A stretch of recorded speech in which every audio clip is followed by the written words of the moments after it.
down the breakdown by race, by gender, and by age. So you see a lot of that, how it reflects across questions. That in here has been a change that we're going to keep in future surveys.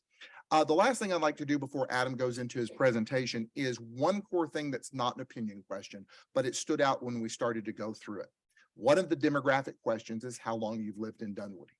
In this survey, which is the first done since 2018, 60% of the people have lived here 15 years or less.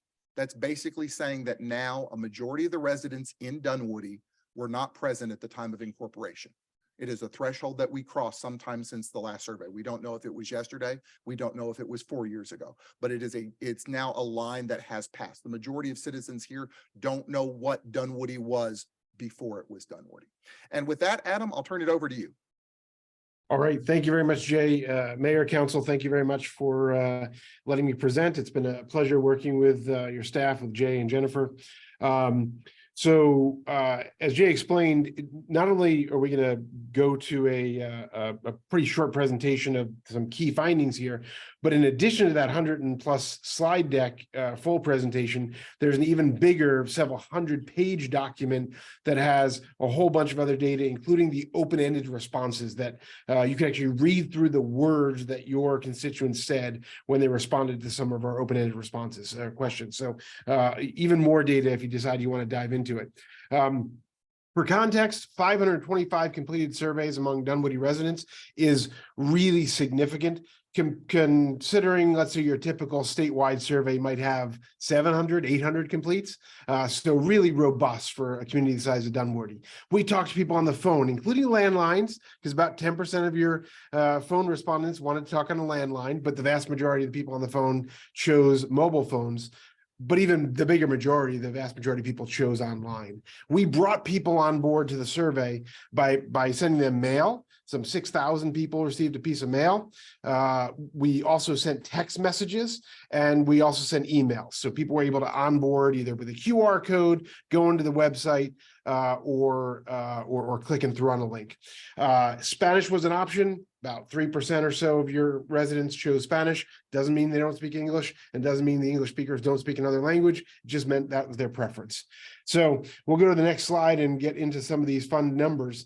96% of your residents say that they are satisfied with the overall quality of life in Dunwoody.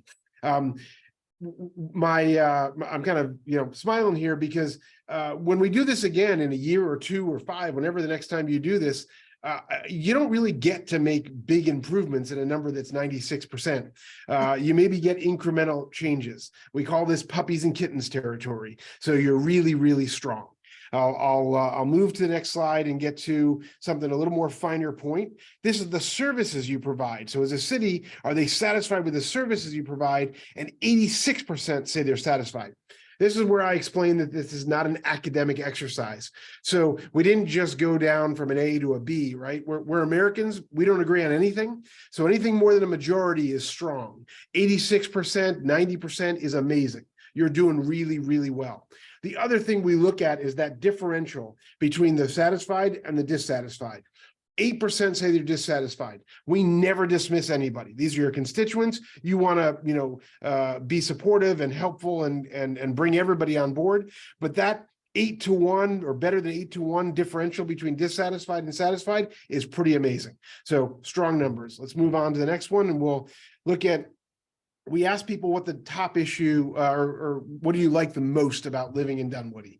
And this is where it was an open-ended question. They could have told us whatever they wanted, and you'll be able to read through the comments of what people said.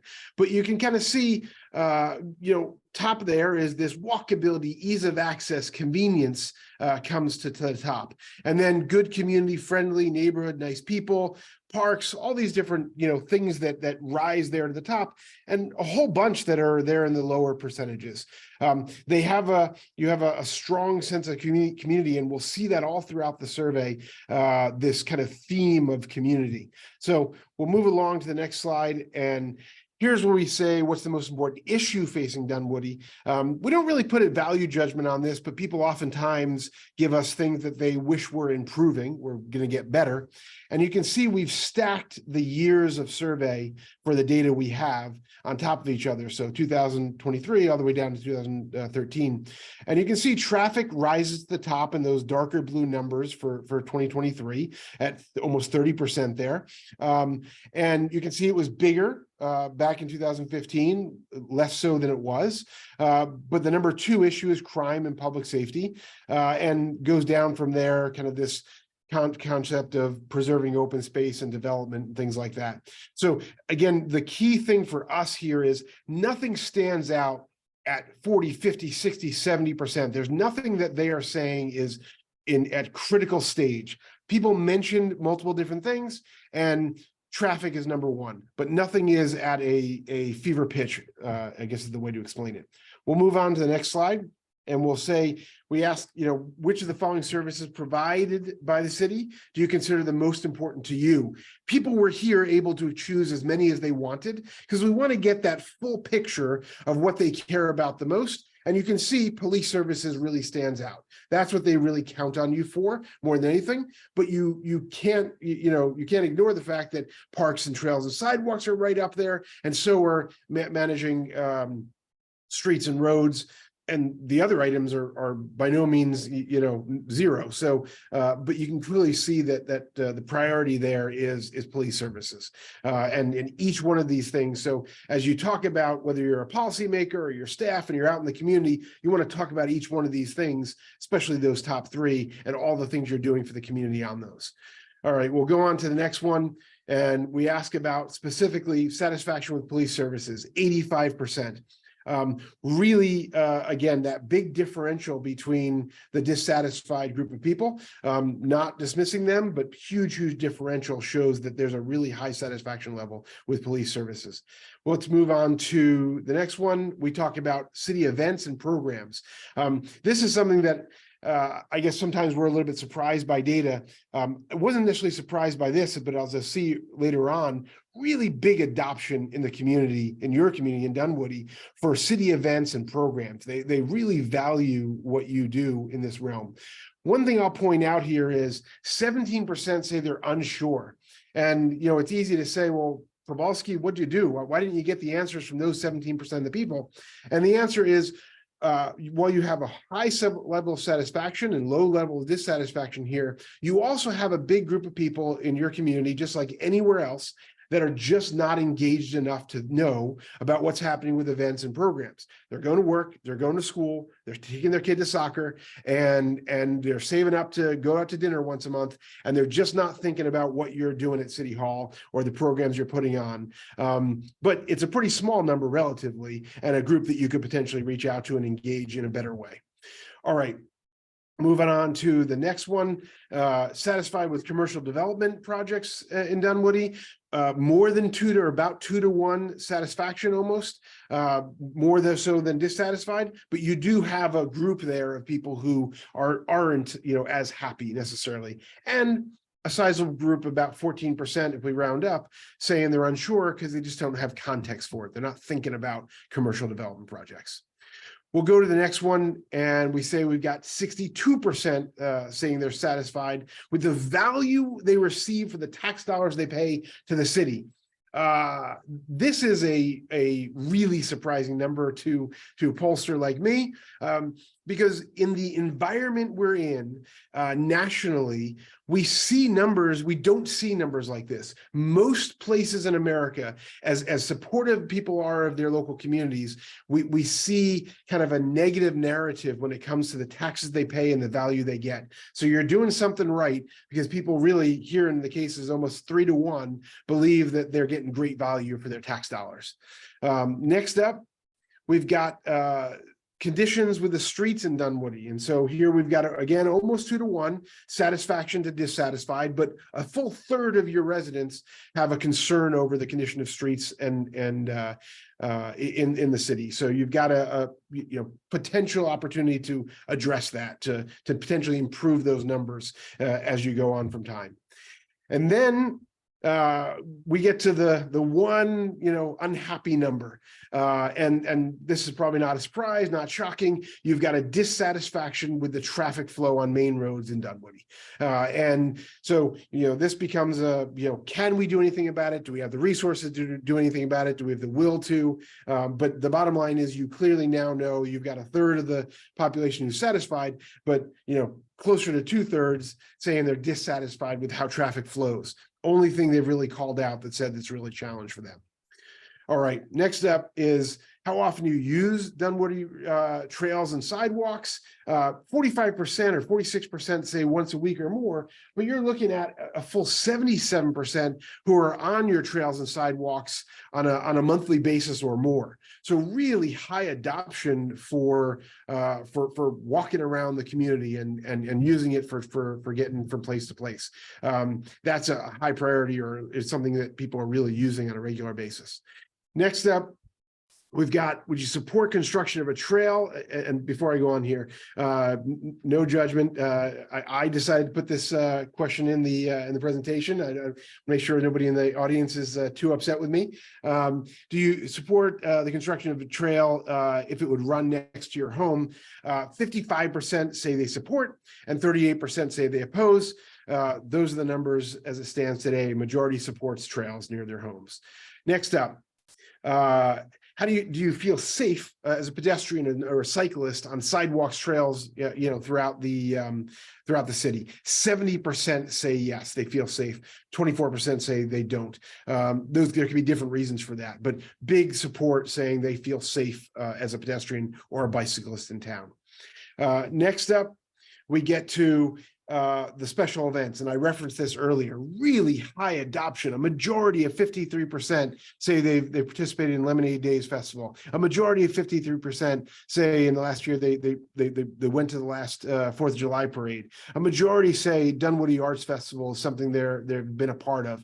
Almost a majority say Food Truck Thursday. I mean, you've got really high engagement with the things that you do to bring your community in and participate among one another. This is really strong. You can kind of see some comparisons from past years, from certain things, like maybe a little bit off from early on in 2013 for the Arts Festival, but bigger numbers for almost everything else when it comes to participation from these events. So really kind of cool. This is the kind of thing you can be proud of. Next, I'll just quickly talk to you about your demographics. You have a unique group of a constituency, just like everyone else, a few more women than men in any community. You have a higher percentage of children in the home than most of America. So that kind of speaks to the services you might want to provide, and you probably already know that. The number of people that live in town, how long they've lived, I think Jay already referenced that. The age, really diverse from an age standpoint, and ethnicity, a growing constituency of diversity as well. So really, this gives you a sense. One other thing I'll point out is about 10% of your residents own a business as well. I know that was a ton of data, and there's hundreds of pages that back this up, that we are available to do customized reporting, to do briefings in any capacity. We are fully at the disposal of Jay and his team. So happy to answer questions and happy to be a part of whatever's next. Okay, questions? John, did you have your hand up? Yeah, I'll raise it. Thank you, Adam, for the research and the documentation. I guess I was really looking at the demographics, and I was trying to make sure, how does the demographics in your survey match the census? So they match largely dead on with the census with, they weren't largely dead on with the census. There is one thing that, if you want to point out, that we're probably informed this year that could inform future years. You have a South Asian population or an East Asian population that an American or an Indian population, let's say, that may not be fully represented as a category because maybe they didn't choose to put themselves in, because there was self-selection, put themselves in an Asian category. So they may be represented more so in the prefer not to answer because they didn't feel like there was a home for them, but otherwise very accurate for your census. Yeah, I was looking at the ethnicity and it seemed to match pretty well. I just wasn't sure if the census or if your questions and the census questions overlapped, and besides ethnicity, what else was related and how else did they, mirror each other? Everything else really, really solid. And that was our charge, right? Our goal was to get you data that was dead on to be relative and to your residents and make sure it was accurate. Great. Thank you very much. I appreciate the information. Joe. I don't know if this would go back to staff or yourself as the polling agent, but the one idea that 15 years ago, the respondents were not living here, I think it just is eye-opening, is how we could measure against other cities in the region potentially. I don't know if they're carrying those metrics, maybe from census data a little bit, just to really compare. Of is it a regional phenomena? Is it happening to our city? It's within the region, within the state. Do you see that, Adam, at all? Do you see any other regions, if you're tracking that type of metric, where you've had such a turnover in such a relatively short amount of time? I mean, there are certainly communities where that happens, right? And the pandemic shift really kind of makes a difference.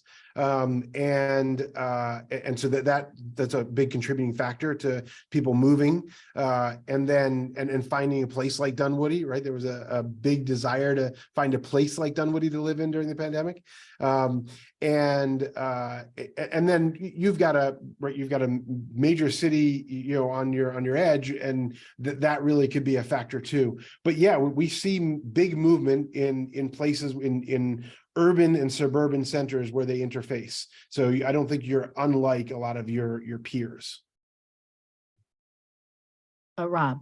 Sorry. So I don't know that the survey data will answer this, but maybe our staff can look into this a little bit. Something that jumped out at me in the summary, at least, was the crime, the number of the citizens concerned about crime in 2018 was 10%, and this year was 25%. So that's more than doubled in 5 years. And I would love to see if we get some sort of granularity. Is that certain locations? Is it certain conditions? Is it certain types of crime? What exactly are those concerns? And, is there a way we can try to address that? We didn't ask in the survey the granularity of that, but we've talked with looking with the police department about before and after. All of us feel that this has more to do with a national kind of feeling about crime in general than it does Dunwoody specifically. But we're also going to go look back and compare 2018 data to 2022 and kind of show, is it a perception, a reality, or the like, but we're planning to present that to you in the future. I appreciate that. Thank you. Stacy. Just in your experience as being a pollster, is there anything that we can point to that, we need to pay more attention to? And I know you kind of talked about the puppies and rainbows number, but with like the police, I mean, we're at 85%. Like, is that a puppies and rainbows for police? It is. I mean, again, as Jay was saying, there's a national narrative right over crime that kind of permeates through communities, but also there's a national narrative about law enforcement, and sometimes that conversation isn't always so positive. So having numbers at 86% broadly across the board among virtually all your constituency is really, really strong. So yes, it is a strong number, and I would expect very incremental improvement in those numbers if you could. The only other thing I would point out is, I mean, you have a high adoption and high engagement in your community. So there's places where there's people who are unsure. So would I say, and no one put me up this, but would I say, spend more on outreach and engagement? Sure, I think you have an opportunity to grow that engagement a little bit, but not a ton, because you have a really a town that is really kind of connected to one another. So that's probably the one thing you could potentially do. So I have a question. or two. So I got into the weeds earlier and I read like people's comments, and I don't know that there's anything we can do about this, but often, not often, but occasionally, and in some of these percentages, a few answers could skew it one way or the other. People were blaming us for things that weren't in Dunwoody. Like trash pickup, for example, it is in Dunwoody, but it's not a city service, but more explicitly in areas of traffic concern. I saw Chamblee and Brookhaven, and I think even Sandy Springs streets mentioned.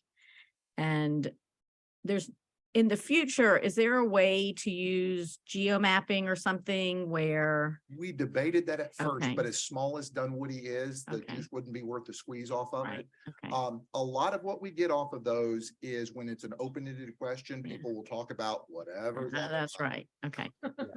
Okay.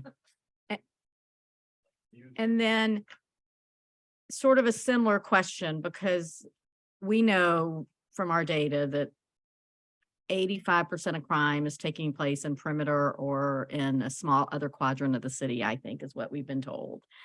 So, but we don't collect any geographic data, right? So we don't know where respondents live. Is that, Yeah, okay, we specifically didn't go. Okay. Since we're as small and dense as we all are. right. Okay, well, we appreciate this, and overall, I think it's pretty good. I find the traffic stuff really interesting in comparison, because really traffic, if we forget the construction on Chamblee Dunwoody, which has probably influenced a lot of these answers, traffic is actually down a lot still in Dunwoody because of the pandemic, except on Chamblee Dunwoody, where we're doing all that construction in multiple places. So it would be interesting. Oh, and on Thursdays when people are leaving town, apparently. But Ashford Dunwoody is a clear shot most days. So anyway, that was interesting to me. So, but I appreciate your time, and we look forward to doing more deep dives and using this data to guide decisions. So thank you. Anybody else? All right. Thank you. Next up is the consent agenda. And before we take any action, I'm hoping that some of our appointees to boards, Ms. Holloway is